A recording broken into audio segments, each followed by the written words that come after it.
Released in 1986 from the Nintendo Famicom, and the next year coming to North America for the NES, Castlevania started what would become a huge franchise, with over 30 games of both mainline and spin-offs, even getting 4 seasons of its own anime. So it's safe to say that people loved these games, and I came to experience where it all started.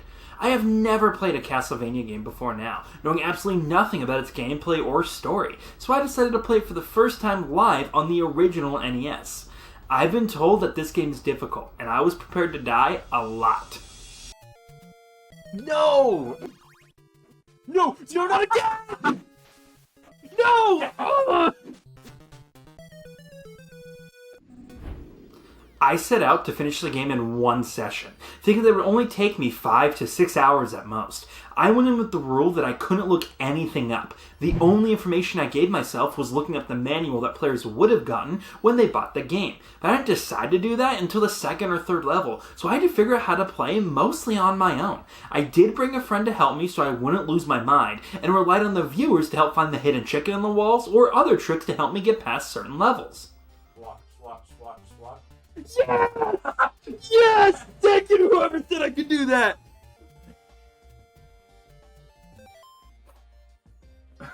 That is also why I'm playing on original hardware. I wanted to get as close of an experience as a kid in the 80s would have had. I feel that certain things like emulation or playing on a modern hardware can alter the experience. The only thing that I had to do differently due to my setup was play on a modern monitor, and because of that, I had to use headphones for the audio.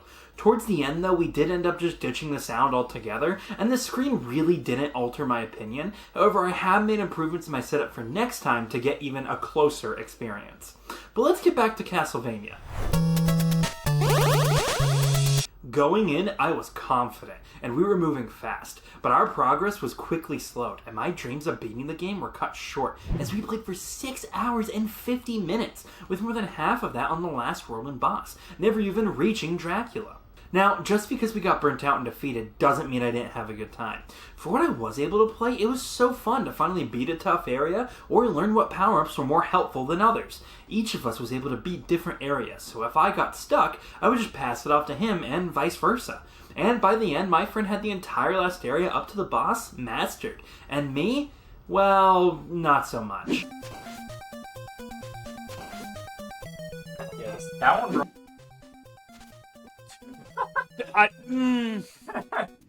But let's go back to the start. I moved through the first few areas pretty quickly, until around stage 5, when I got to this part of a long straight that led to a platform sequence that was plagued with my arch nemesis of this entire playthrough. Flying enemies. I cannot express how much hatred I have over these flying enemies. It may just be my impatient Gen Z brain, but I just couldn't match the timing of these Medusa heads. I would try and counter them and just go right into their path and die. Every time. The other pain was their hitboxes. I would think that I'm in the clear, and then like a slither of a corner of their body will launch me 50 feet in the opposite direction, usually killing me. I was able to get past this section after a lot of tries, but I wasn't really getting better at it. I felt more lucky than anything. But this is just a precursor to what flying enemies had in store for me. We moved on to stage 8 with the only difficulty once again coming from flying enemies like the crows. My color blindness also didn't like this level for its weird color mixing. I found it difficult to make up the candles and relied on my friend to point them out sometimes. I did have to pass it off to him, and he beat this level for us, but the mummy didn't seem too hard, and he was able to beat it after a few tries. But nothing compared to what stage 10 had in store for us. Everyone, please put your hands together for the all-powerful, our favorite flying enemy, the Vampire Bats!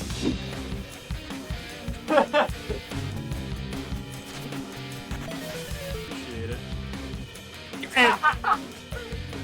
Go back. Now we have one of both me and you losing to the bat. No bat! Ugh! That's ooh. And there was a bat that...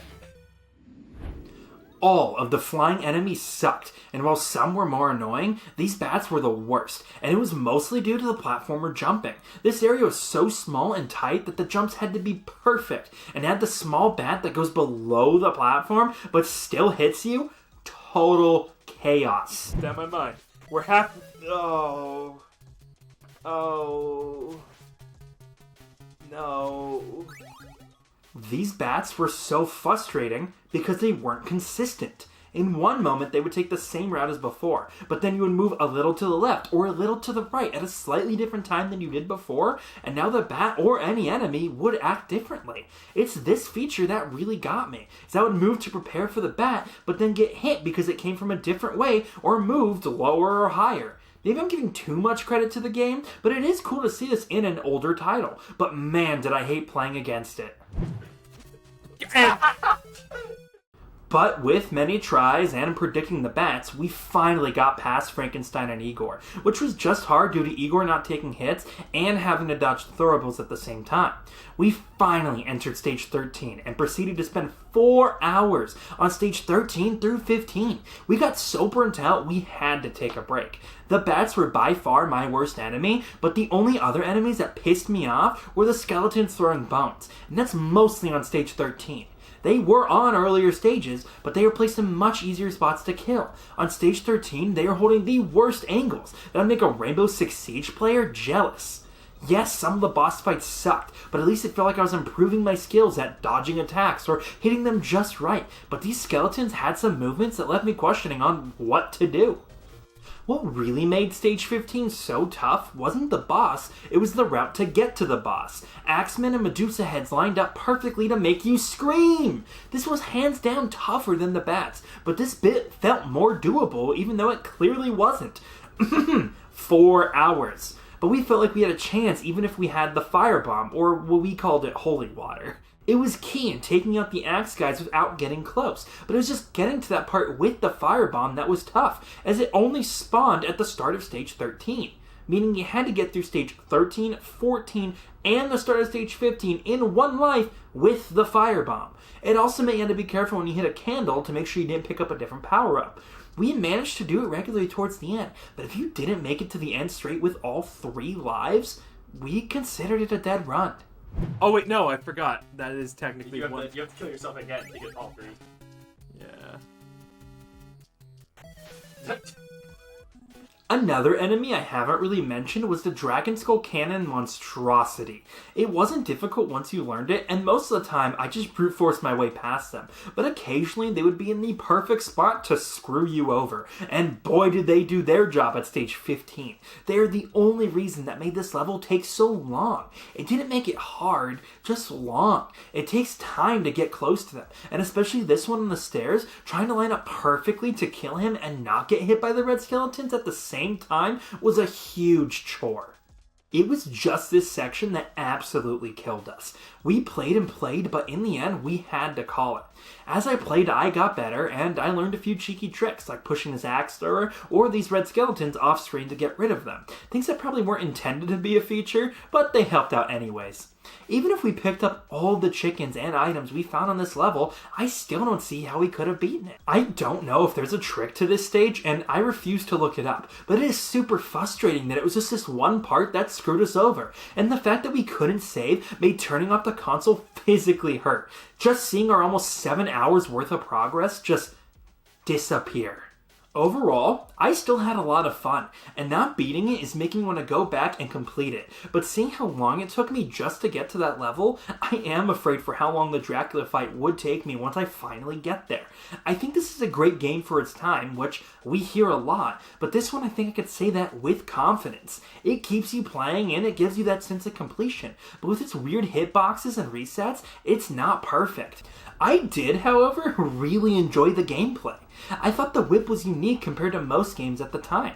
While you jump on heads in Mario or shoot in Contra, you have a very limited ranged weapon that you could upgrade. It may be necessary to get close in some areas. While you could use a throwable, it still wasn't the same as they weren't unlimited. Hearts are required for the throwables, and even then, you aren't even guaranteed to get one every time. I personally like the firebomb the most, with the watch coming in close second, with the dagger being the worst in my opinion. It felt like I was throwing pebbles at a giant every time. The axe was good, but I feel like the firebomb was better for the areas that the axe was available. But it could also be a skill issue that I just learned the firebomb better, and maybe I just need to get good at the axe. But my friend also didn't use it much either. It's things like the throwables that make it the most distinct game out of the few platformers that I've tried so far. It does make me curious about the other games in the franchise, as I just happen to have the first 3 for the NES, and after I beat the first one at some point, I am still debating if I keep playing the franchise. I would love to hear your thoughts, and if you have any tips for beating those last stages, please let me know down in the comments. And stay tuned for my next stream and video, which will either be the first Legend of Zelda or Mario Bros. 3. So please subscribe, and I hope to see you next time.